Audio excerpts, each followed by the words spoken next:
Last episode में हमने देखा था कि कांग के ऊपर एक डॉग चिपक जाता है जिससे कि वो नीचे गिर जाता है। उसे यहाँ पर आकर गुस्सा तो बहुत आ रहा था, लेकिन वो क्या करे, आते ही उसके साथ इतनी बड़ी परेशानी खड़ी हो गई। उसे इतना गुस्सा आता है कि वो जोंगमिन से पूछने जाता है कि तुमने मुझे ये किस जगह पर भेज दिया, कोई ऐसी पोजीशन दो जो कि मुझे सूट करती हो। तुम्हें पता नहीं कि मैंने कितने अमीर और बड़े बड़े लोगों के केसेस को हैंडल किया है। लेकिन वो इनडायरेक्टली उसे ये एहसास दिलाती है कि वो अपना काम चूज नहीं कर सकता है और फिर उसे जाने के लिए कहती है कि अगर तुम्हारा काम हो गया हो तो तुम जा सकते हो, मुझे मीटिंग में जाना है। फिर वापस ऑफिस में आकर कांग ये सोच रहा था कि आखिर इतनी बड़ी कंपनी, मतलब कोरिया की जो इतनी एक्सपेंसिव लॉ फर्म है, उसने एक ऐसी फ्री वाली जिससे कोई प्रॉफिट भी नहीं होता है ऐसी टीम क्यों बनाई होगी और मुझे यहाँ पर क्यों भेजा। जरूर इसके पीछे कोई तो मतलब होगा। इसके बाद उस डॉग के केस को देखते हैं। उसका नाम ब्योल था। वो एक महंगी ब्रीड की थी। उसकी असली ओनर ने उसके साथ बहुत बुरा बिहेव किया था, उसे छोड़ दिया था। तो सियोन नाम की लड़की को ब्योल मिली। वो जिस कैफे में काम करती थी उसने उस कैफे की ओनर को ब्योल को दे दिया था। पर अब 1.5 साल बाद, इतने टाइम बाद, ब्योल की असली ओनर उसे वापस पाना चाहती थी, पर ये लोग उसे देना नहीं चाहते थे क्योंकि जब इन्हें ब्योल मिली थी तो उसकी कंडीशन बहुत बुरी थी। उसने काफी टाइम से खाना भी नहीं खाया था, उसकी चोट तक लगी हुई थी। लेकिन कांग तो ये सोच रहा था कि क्या मैं ये सब काम करने के लिए यहाँ पर आया हूँ, मैंने कैसे कैसे केसेस को हैंडल किया है। लेकिन अब डॉग का केस देख रहा हूँ, उसका दिमाग तो इस बात पर चल रहा था कि मुझे इस टीम के बारे में इन्फॉर्मेशन निकालनी पड़ेगी कि आखिर ये टीम बनाई क्यों गई है। इसलिए वो सब पर नजर मारता है कि वो किससे बात कर सके जो कि उसे बता पाए। तो जूनू को कॉफी के बहाने ले आता है। उसे बताता है कि मैं यंगेस्ट एंटी करप्शन जज हुआ करता था और मैंने सिर्फ हाई स्कूल डिप्लोमा लिया है। अगर तुम भी हार्ड वर्क करोगे तो तुम भी सक्सेस होगे। और ऐसे उससे बातें करने लगता है। फिर पूछता है कि तुम्हें क्या लगता है कि मुझे इस टीम में क्यों भेजा गया, ताकि मैं एक हिडन टैलेंट को ढूंढ सकूं। फिर टीम के बारे में पता करता है और बाकी सारे मेंबर के बारे में पूछता है। तो वो बताता है कि बाकी सब तो ऐसे ही है टीम में, बस पैम है जो कि समझदार और टैलेंटेड है। तो मतलब उसे उसके साथ काम करना था। और ये टीम तब बनाई गई थी जब जोंगमिन कंपनी की सीईओ बनी थी। तो वो उससे ही मिलने जाता है। अब वो समझ गया था कि इस टीम को बनाने के पीछे असली रीजन क्या है। असल में जोंगमिन की सीईओ की पोजीशन अभी पक्की नहीं हुई थी, वो कभी भी हटाई जा सकती थी और उनकी फर्म सिर्फ अमीर लोगों को ही डिफेंड करती थी। उनके पास पब्लिक इंटरेस्ट के केसेस नहीं आते थे, इसलिए वो एक नई अचीवमेंट चाहती थी। तो उसने एक प्रो बोनो टीम लॉन्च कर दी कि बिना पैसों के ये लोगों के केसेस को हैंडल करेंगे। और जो ये प्रो बोनो टीम होती है, इसमें कंपनी को कुछ घंटे स्पेंड करने होते हैं। तो जोंगमिन ने 4 एवरेज लॉयर को इसका मेंबर बना दिया। वो कांग को भी इसमें इसलिए चाहती थी ताकि उनकी टीम अच्छा काम करे और उसे अचीवमेंट मिले। और फिलहाल इस टीम की रेटिंग 20% की थी। तो कांग उसके सामने डील रखता है कि मैं इसे 50% पर ला दूंगा, लेकिन तुम्हें 1 साल के बाद मुझे सुप्रीम कोर्ट जस्टिस की पोजीशन दिलानी होगी। पहले तो वो मना करती है, पर कांग उसे ये कहने लगता है कि तुम्हारी कंपनी जब ऐसी अचीवमेंट करेगी जो कि पहले कभी ना की गई हो, तो लोग तुम्हारी तारीफ करेंगे, तुम्हारी पॉपुलैरिटी बढ़ेगी कि तुम सिर्फ अमीरों की हेल्प नहीं करती हो, जरूरतमंदों की भी हेल्प करती हो। तो वो मान जाती है, लेकिन इसके बदले उसे 50 की जगह 70% विन रेट करना होगा। तो वो भी मान जाता है क्योंकि उसके लिए करना इम्पॉसिबल नहीं था। और वहाँ ऑफिस में सब लोग इस बात को लेकर टेंशन में थे कि ब्योल के साथ अब क्या होगा, कहीं उसकी पुरानी ओनर उसे वापस न ले ले। उनकी बातें सुनकर कांग उन पर चिल्लाता है कि इस तरह का वीक एटीट्यूड यहाँ पर नहीं चलेगा, हमें जीतना होगा चाहे कुछ भी हो जाए। फिर नेक्स्ट पुलिस स्टेशन में देखते हैं ब्योल के केस के सिलसिले में सब लोग वहाँ पर आए हुए थे कि ब्योल की ओनर वहाँ पर पहुंच जाती है और सियोन को जोर का थप्पड़ लगाती है। कहती है कि तुमने मेरे इतनी कीमती डॉग को मुझसे क्यों चुराया, मतलब उल्टा उस पर इल्जाम लगाती है, जबकि उसने तो ब्योल को बचाया था। उस पर खूब चिल्लाती है कि तुम्हें पता भी है कि कितनी महंगी है। तब काम भी वहीं पर था। कहता है कि मैं इनका लॉयर हूँ और तुम बिना किसी सबूत के ऐसे इन पर इल्जाम नहीं लगा सकती हो। तो वो कहने लगती है कि तुम मुझे जानते भी हो कि मैं कौन हूँ। लेकिन वो कहता है कि तुम कोई भी हो, अपने बारे में अपने घर में सोचना, यहाँ पर नहीं। और ऐसे बोल के उसे गुस्सा दिलाने लगता है। तो पैम से रोकती है कि इसे भड़काओ मत, कि कहीं इससे कुछ और गड़बड़ ना हो जाए। लेकिन वो तो गुस्सा होता है, कहता है कि तुमने अपने कुत्ते को छोड़ दिया और उसके पास तो कॉलर भी नहीं था और अचानक से तुम इतने टाइम बाद उसे ढूंढते हुए वापस आ गई हो। तो वो कहते हैं कि तुम्हें क्या पता है कि मैंने उसे ढूंढने की कोशिश की भी थी कि नहीं। कि तभी उस लेडी का लॉयर वहां आ जाता है, म्योंग। तो उसे देखकर कांग बहुत ज्यादा शॉक्ड होता है क्योंकि वो बहुत बड़ा लॉयर था। एक टाइम पर इन दोनों ने साथ में ट्रेनिंग की थी, लेकिन वो एक नंबर का करप्ट आदमी था और इन दोनों की कोई बनती भी नहीं थी। तो अब इतना बड़ा लॉयर ऐसे किसी डॉग के केस में तो नहीं आ सकता, क्योंकि वो लड़की एक असेंबली मैन की बेटी थी। इसलिए तो म्योंग जैसे लॉयर इसका केस दिख रहा था। तो अब म्योंग के होने से वो इतना तो समझ गया था कि इस केस को जीतना आसान नहीं है। पैम को बताता है कि ये एक नंबर का फ्रॉड है, अगर एविडेंस नहीं होता है तो वो फेक एविडेंस बना देता है। लेकिन एक बार कांग ने उसका काम खराब कर दिया था, नशे में से सच निकलवा दिया था, इसलिए म्योंग से बिल्कुल पसंद नहीं करता था। तो ये सुन के तो पैम को डर लग रहा था कि कहीं वो अपना बदला लेने तो नहीं आया होगा, क्या वो लोग जीत पाएंगे कि नहीं। लेकिन कांग भी कोई ऐसा हल्का आदमी नहीं था, उसके दिमाग में तो एक आइडिया भी आ गया था। फिर नेक्स्ट केस की हियरिंग में देखते हैं पैम तो बहुत नर्वस हो रही थी क्योंकि वो इससे पहले कभी कोर्ट में गई ही नहीं थी, उसने सिर्फ कोर्ट रूम मूवीज देखी थी। तो कांग उसे हिम्मत देता है, कहता है कि तुम कर सकती हो, तुमने मूवीज में जो भी देखा है तो बस वैसा ही कहना है, एकदम कॉन्फिडेंट होकर। फिर जज के आते ही पैम बिल्कुल मूवीज की तरह चिल्लाने लगती है, एकदम जोश में बोलती है। लेकिन जज तो उसे देखकर कहता है कि तुमने बहुत सी हॉलीवुड मूवीज देखी है, लेकिन ये कोरिया है, इसलिए इस तरह से चिल्लाना बंद करो अपनी सीट पर जाकर बोलो। फिर जज इस केस के लिए नेक्स्ट हियरिंग डेट फिक्स करने वाला होता है कि कांग उनसे रिक्वेस्ट करता है कि यहाँ पर अभी कोई आने वाला है, और वो आदमी आता है तो वो कोई और नहीं बल्कि एक एक्स प्रोसिक्यूटर था, यानी कि एक फॉर्मर चीफ जज। तो उसके होने से ये केस अब बदल गया था, और ये आइडिया कांग ने ही अपनी टीम को दिया था कि अगर सामने वाले एविडेंस को फैब्रिकेट करने की कोशिश करेंगे तो उन्हें एक एक्स जज चाहिए होगा। लेकिन ये तो एक पब्लिक इंटरेस्ट केस था, तो किसी को बुलाएंगे कैसे, क्योंकि वो पैसे तो दे नहीं पाएंगे। तब कांग कहता है कि तुम चिंता मत करो, ये मुझ पर छोड़ दो। फिर देखते हैं कि कांग उनके पास गया था और उसने उनसे बहुत कुछ कहा था, मतलब उनके पास्ट को लेकर कोई ऐसी बात कही थी जो कि उस जज की कोई कमजोरी रही होगी, यानी कि वो उनके बारे में कुछ ऐसा जानता था। इसके बदले में वो उसका काम करने के लिए मान गए। तो अब इस केस में एक फॉर्मर चीफ जस्टिस होने के बाद ये केस काफी इंपॉर्टेंट बन गया था, और दोनों जज ने साथ में काम किया था। इसलिए ये वाला जज इस केस से खुद को हटा लेता है कि एक सीनियर जज को वो ऐसे कैसे जज कर सकता है।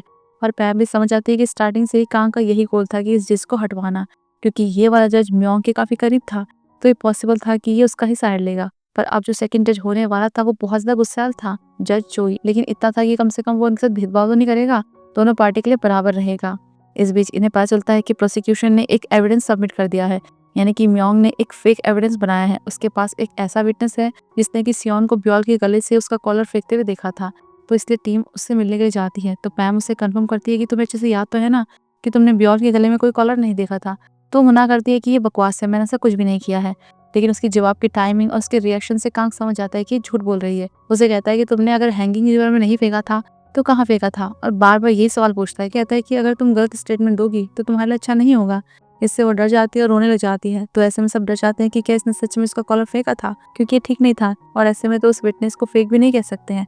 तब सियोन बताती है कि वो एक एंटी बाग कॉलर था, यानी कि जब भी कुत्ता भौंकता है तो वो एक इलेक्ट्रिक शॉक देता है, इस वजह से उसने उसे निकाल कर फेंक दिया था। पर कांग तो उसे बहुत हल्के में लेता है कि वो इतना खतरनाक थोड़ी होता है जो कि तुमने फेंक दिया, एक कॉलर ही तो था। तो सियोन उसे वो ट्राई करने के लिए कहती है। तो जब वो उसे पहनता है तो एक तो वो बहुत अनकंफर्टेबल होता है, और ऊपर से जब भौंकता है तब उसे इलेक्ट्रिक शॉक लगता है। वो समझ जाता है कि एक कुत्ते के लिए कितना मुश्किल है। उसे एहसास होता है कि ये कितनी बुरी बात है कि कोई एक जानवर के साथ ऐसा कैसे कर सकता है। और सियोन ने इसकी रिपोर्ट भी नहीं कराई थी, क्योंकि रिपोर्ट करने के बाद पुलिस उसे उसके असली ओनर के पास भेज देती। तब वो ब्योल को फिर से टॉर्चर करते, इसलिए उसने उसे कैफे के ओनर को दे दिया। तब वो ओनर उन्हें डिनर पर इन्वाइट करती है, तो उन्हें पता चलता है कि आज के दिन उनकी पोती की डेथ हुई थी। फिर फ्लैशबैक में दिखाया जाता है कि उनकी जो पोती थी वो अपने दोस्तों के साथ ट्रिप पर जाना चाहती थी, लेकिन दादाजी नहीं मान रहे थे, क्योंकि उसके पेरेंट्स की मौत भी एक ट्रिप के टाइम एक्सीडेंट में हुई थी। फिर भी वो उन्हें मनाकर ट्रिप पर गई, और तब उसकी भी मौत हो गई थी। उसका नाम ब्योल था, और उस टाइम सियोन ने उन्हें वो डॉग दिया था। पहले तो उन्हें वो पसंद नहीं थी, लेकिन एक सपने में उन्होंने ब्योल को देखा था, वो बहुत खुश थी, और उन्होंने फिर उसके नाम पर डॉग का नाम भी ब्योल रख दिया। ब्योल के आने के बाद से उनकी लाइफ बदल गई थी, वो खुश रहने लगी थी। पर अभी उन्हें ये समझ नहीं आ रहा था कि वो क्या करे, क्योंकि विटनेस आकर सब कुछ बता देगा तो सब खत्म हो जाएगा। कांग भी कहता है कि ये लॉ ऐसे ही काम करता है, वो क्या ही कर सकते हैं। पर पैम कहती है कि नहीं, हम जीतेंगे, तुमने मुझे हिम्मत दी थी ना। और ऐसे में वो सब मोटिवेट हो जाते हैं कि हम करके रहेंगे। फिर कांग भी उस नए जज चोई को ज्यूरी ट्रायल के लिए मना लेता है।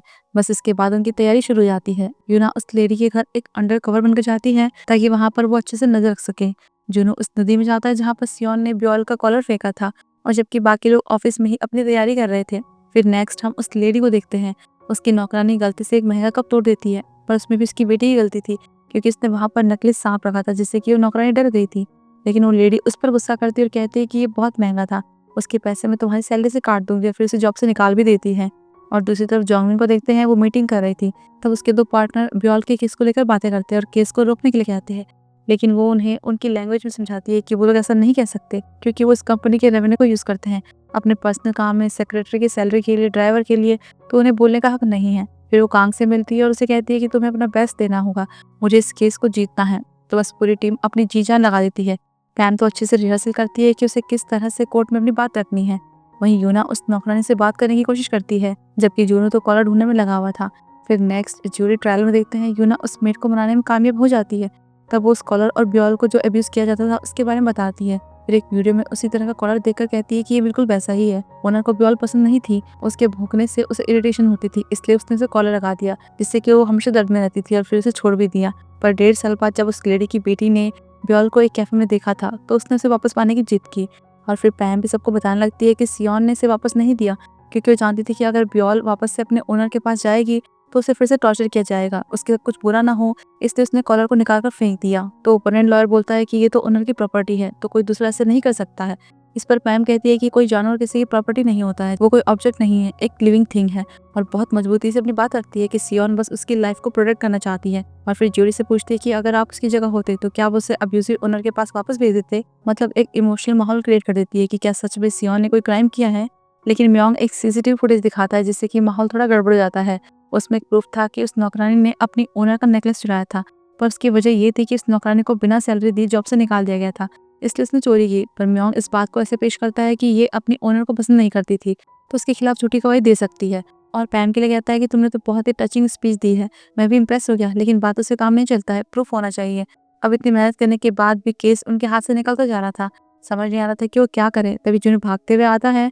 उससे वो कॉलर तो मिल गया था, लेकिन वो किसी काम का नहीं था, उस पर जंग लगा हुआ था और खराब भी हो गया था। तो अब उन्हें टेंशन होने लगती है कि वो क्या करें, क्या ऐसे ही सब कुछ खत्म हो जाएगा। फिर ब्रेक के बाद ट्रायल फिर से शुरू होता है। तो कांग उस लेडी को ही विटनेस के तौर पर बुलाता है और फिर ब्योल को भी वहां लाता है। तब पहले तो वो कैफे ओनर के पास जाती है, लेकिन फिर थोड़ी देर बाद वो अपने पुराने ओनर के पास वापस जाती है, उसका हाथ चाटने लगती है। तो कांग कहता है कि जानवर ऐसा ही होता है, अगर आप उसे मारते भी हो फिर भी वो अपने मालिक से प्यार करता है। फिर कहने लगता है कि कुत्तों के साथ प्यार करना चाहिए, एक ओनर को उसकी देखभाल करनी चाहिए, ना कि उसे अब्यूज करके फेंक दो। फिर उस लेडी से पूछता है कि क्या ये सच में आपका ही डॉग है। ये सुनकर तो सब लोग चौंक जाते हैं और पैम भी चौंक जाती है, क्योंकि ये सवाल का तो कोई मतलब ही नहीं बनता। पर फिर समझ आती है कि कांग क्या करना चाह रहा है। अब उनके पास कोई एविडेंस तो नहीं था, इसलिए वो ये चाह रहा था कि वो लेडी अपना स्टेटमेंट ही बदल दे, वो ये कह दे कि ये डॉग उसका है ही नहीं। और कांग भी उस लेडी को ब्योल के गले में लगा वो कॉलर दिखाता है, तो वो डर जाती है क्योंकि ये वही कॉलर था। डर के मारे वो पानी पीने लगती है, तो कांग उसे एक और पानी की बोतल देता है। उसे देखकर तो वो और भी ज्यादा डर जाती है, उसमें कुछ लिखा हुआ था। फिर घबरा कर 5 मिनट का ब्रेक मांगती है। ब्रेक के बाद कांग फिर से उससे वही सवाल पूछता है, फिर से कॉलर दिखाता है, तो वो एकदम से कहती है कि नहीं, ये मेरा डॉग नहीं है, ये उसकी तरह दिखता है पर ये कोई और है, मुझे गलतफहमी हो गई थी, इसलिए मैं केस वापस लेती हूँ। बस ऐसा बोलते ही ब्योल, जो कि कितने टाइम से भौंकी नहीं थी, भौंकने लग जाती है और लगातार भौंकती रहती है।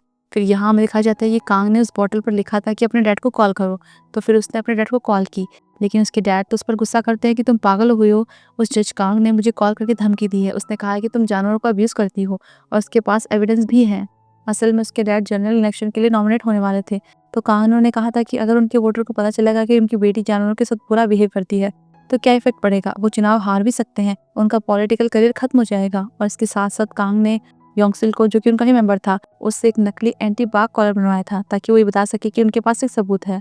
और तो और उसने जानबूझकर जज चोई को इस केस में इन्वॉल्व किया, क्योंकि वो जानता था कि वो जानवरों से बहुत प्यार करता है और अगर जानवरों के खिलाफ अत्याचार होगा तो वो बर्दाश्त नहीं करेगा। उसने खुद 3 छोड़े हुए डॉग को बचाया था और वो जज भी ये जानता था कि वो लेडीज झूठ बोल रही है, इसलिए फैसला सियोन और कैफे की ओनर के साइड में आता है, मतलब कि ब्योल उनके साथ ही रहेगी। तब जाते जाते जज कांग को आग भी मारता है। तब वहां पर जोंगमिन आई हुई थी। फिर जब वो कोर्ट से निकल रही थी तो पता चलता है कि उसका ड्राइवर वही था जिसने कि कांग को फंसाया था, यानी कि इन सब के पीछे जोंगमिन है। उसने जानबूझकर कांग के साथ ये सब किया था कि वो उसकी फॉर्म में आ जाए।